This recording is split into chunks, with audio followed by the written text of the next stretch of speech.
मित्रों, जैसा कि हमने देखा था, बाईजीन तैन को सबके सामने हक कर लेता है।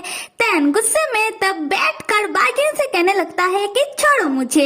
बाईजीन कहता है कि ठीक है तैन, तो अभी बताओ कि क्या तुम्हें कुछ खाना है, या फिर मैं तुम्हारा पेट दबा दूं, या फिर तुम्हारे लिए पीने का पानी लेकर आओ, मुझे हुक्म करो तैन। उसी वक्त जेलर जीहो को तैन और बाईजीन के लॉकअप के अंदर लेकर आता है। जीहो तैन और बाईजीन को लवी डबे होता हुआ देखकर उसे बिल्कुल अच्छा नहीं लगता। जीहो तब बाईजीन की तरफ देखते हुए अपने मन में कहने लगता है कि ये कमीना बाईजीन, एक तो इसने मेरा शादी तैन से नहीं होने दिया, ऊपर से इसने मेरा शादी जबरदस्ती से किसी और से करवा दिया। छोड़ूंगा नहीं मैं इस बाईजीन को। उसके बाद जीहो जेलर के कान में कहने लगता है कि जेलर जी, तैन के आसपास जितने भी लोग मौजूद हैं वो सब बहुत ही डरावने टाइप के लग रहे हैं।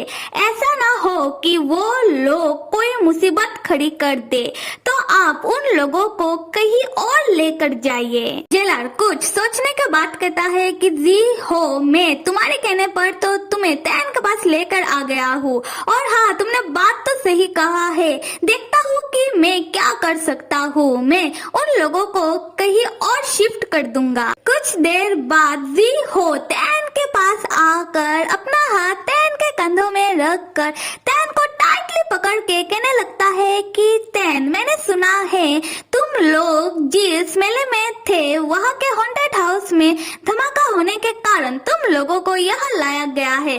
पता है धमाके की बात सुनकर मैं कितना डर गया था, पर भगवान का शुक्र है कि तुम्हें और डोडो को धमाके के कारण कुछ नहीं हुआ। तुम दोनों बिल्कुल सही सलामत हो। तब हम बाईजीन को देखते हैं जो दूर खड़ा होकर जीहो को देखते हुए अपने मन में कह रहा था कि ये आदमी यहाँ भी आ गया, ये आदमी हमारा पीछा क्यों नहीं छोड़ता। जीहो तब बाईजीन की तरफ देखते हुए हंसते हुए तैन से कहता है कि तैन, मालूम है किसी ने कहा था कि वो बहुत ही शक्तिशाली है, वो अपना परिवार का उत्तराधिकारी है, पर ये उत्तराधिकारी क्या अपना पत्नी और बेटे को प्रोटेक्ट नहीं कर सकता। अगर मैं उसकी जगह होता तो मैं ऐसा कुछ नौबत आने ही नहीं देता। तैन तब समझ जाता है कि जीहो बाईजीन के बारे में बात कर रहा है। तैन जीहो से कहता है कि जीहो तुम गलत समझ रहे हो, बाईजीन का इसमें कोई गलती नहीं है। जीहो तैन से कहता है कि तैन, तुम ऐसा कैसे कह सकते हो, अगर शुरू में ही बाईजीन तुम्हें छोड़कर नहीं जाता तो तब तुम्हें और डोडो को छुपना नहीं पड़ता, और डोडो पहली बार किडनैप नहीं होता, और तुम लोगों को ऐसा कुछ दिन देखना ही नहीं पड़ता। तब बाईजीन को देखते हैं जो बहुत परेशान होकर सोच में पड़ जाता है कि डोडो पहले भी किडनैप हुआ था। ऐसा कुछ तैन भी कह रहा था कि यह सब डोडो की पहली बार किडनैपिंग से रिलेटेड है। पता नहीं हम लोगों की दोबारा मिलने से पहले डोडो और तैन ने कितना कुछ सहा होगा। तब तैन की नजर बाईजीन के ओर पड़ता है और वो समझ जाता है कि बाईजीन उदास है। तैन अपने मन में कहने लगता है कि बाईजीन को देखकर लग रहा है कि वो जो भी हो रहा है इन सब का जिम्मेदार खुद को समझ रहा है।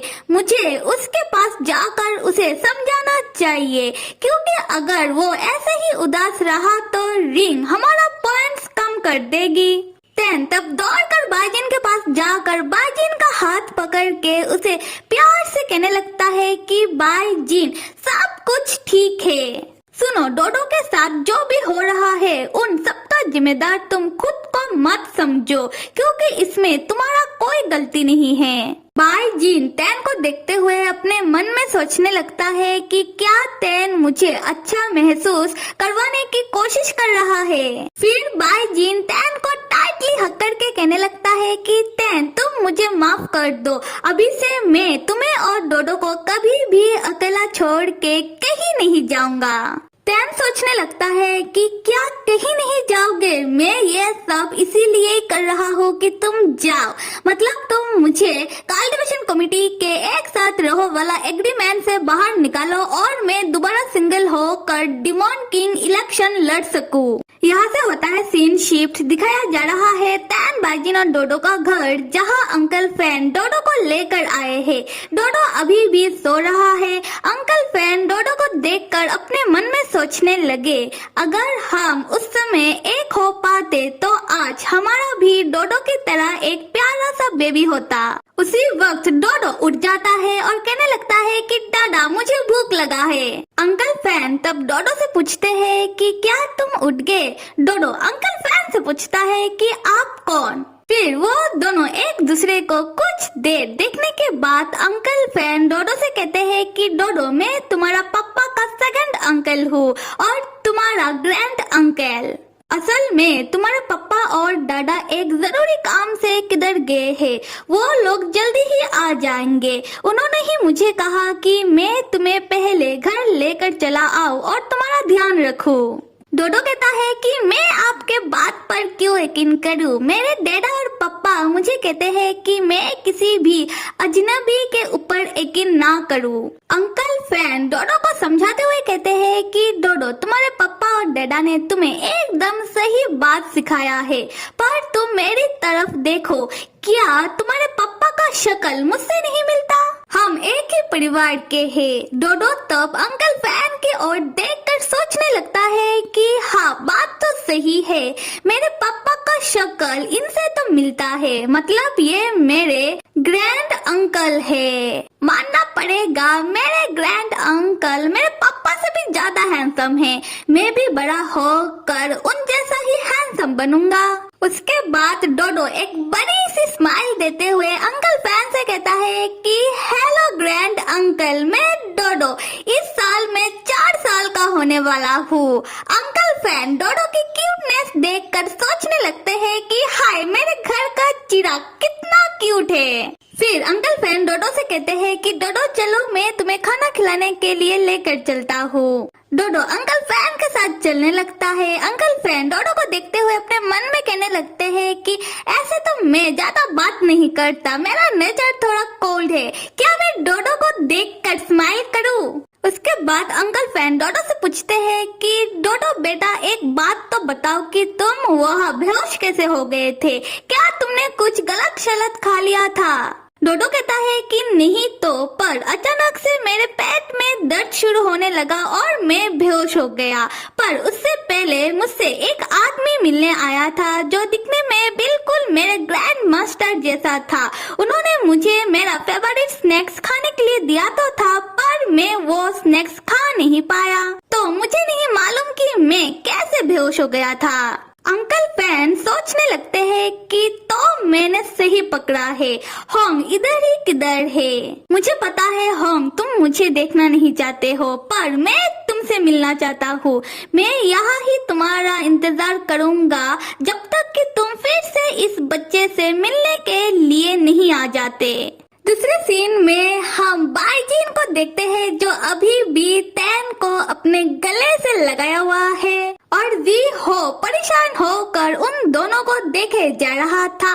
उसके बाद तैन और बाइजिन कौन टॉप है और कौन बॉटम इस बारे में चर्चा करने लगते हैं, जहाँ बाइजिन तैन से कहता है कि तैन मुझे कोई फर्क नहीं पड़ता कि कौन टॉप है और कौन बॉटम, अगर तुम्हें टॉप होना है तो हो जाना। तैन चिल्लाते हुए कहता है कि बाइजिन ये तुम क्या कह रहे हो, मैं पहले से ही टॉप हूँ और हमेशा मैं ही टॉप रहूंगा। उसके बाद हम जीहो को देखते हैं जो तैन और बाइजिन का लवी डवी नोक जोक देखकर वो गुस्से में आग बबूला होकर अपने मन में कहने लगता है कि क्या मैं यहाँ इन दोनों का प्यार मोहब्बत देखने के लिए आया हूँ, मुझे कुछ और करना होगा अभी। फिर जी हो डेविल स्माइल देते हुए बाइजिन से कहता है कि बाइजिन मुझे नहीं लगता कि तुम तैन को उतना प्यार करते हो जितना तुम बताते हो, क्योंकि अगर तुम तैन को उतना प्यार करते तो तुम्हें मालूम होना चाहिए कि तैन के मन में क्या चल रहा है, और तैन की कहने से पहले तुम्हें उसका हर एक ख्वाहिश पूरी कर देनी चाहिए। अगर तुम तैन को प्यार करते हो तो तुम्हें तैन को वो सब करने देना चाहिए जो वो करना चाहता है। जैसे कि तैन को डिमॉन किंग इलेक्शन में पार्टिसिपेट करने दो। बाजिन कहता है कि तो फिर मैंने कब तैन को मना किया है, अगर उसे डिमॉन किंग इलेक्शन में पार्टिसिपेट करना है तो करे, मैं उसे सपोर्ट करूंगा। जी हो स्माइल करके बाजिन से कहने लगता है कि क्या सच में बाजिन तुम्हें मालूम भी है डिमॉन किंग इलेक्शन की पार्टिसिपेट का क्राइटेरिया क्या होता है? उसके लिए पहले तुम्हें उसी वक्त तैन दौड़ कर आकर जीहो का मुंह जोर से पकड़ के हंसते हुए बाजिन से कहने लगता है एक्चुअली क्या है कि पार्टिसिपेट को अकेला ही लड़ाई करना होता है, तो इसके लिए मैं किसी का मदद नहीं ले सकता। बाजिन तैन से कहता है ओ अच्छा, तो इसमें मैं कुछ नहीं कर सकता। खैर कोई बात नहीं तैन, मैं तुम्हें एक बात बता दूं, मैं तुम्हारे लिए सब कुछ करने के लिए तैयार हूँ। तुम्हें जो चाहिए मैं तुम्हें वो देने के लिए तैयार हूँ। मेरे मित्रों, यहाँ पर हुआ यह है कि बाजिन को अभी तक तैन की डिमॉन किंग इलेक्शन के बारे में कुछ नहीं मालूम। उसे ये नहीं मालूम कि तैन ने पहले ही इलेक्शन के लिए रजिस्ट्रेशन कर लिया है, और न ही बाजिन को ये मालूम है कि इलेक्शन की क्राइटेरिया में तैन को सिंगल होना होगा, उसे बाजिन को छोड़ना होगा, तभी ही तैन इलेक्शन लड़ पाएगा। तो फिर जब बाजिन को यह मालूम पड़ेगा कि तैन उससे बहुत सारी बातें छुपाता आ रहा है, तब बाजिन क्या करेगा? क्या बाजिन तैन की डिमॉन किंग इलेक्शन के क्राइटेरिया के हिसाब से तैन को दोबारा सिंगल होने देगा? ये तो हम सब आने वाले एपिसोड में ही जान पाएंगे। तब तक आप सब लाइक, सब्सक्राइब और कमेंट करना तो बिल्कुल भी मत भूलिएगा। Till then stay with me and see you.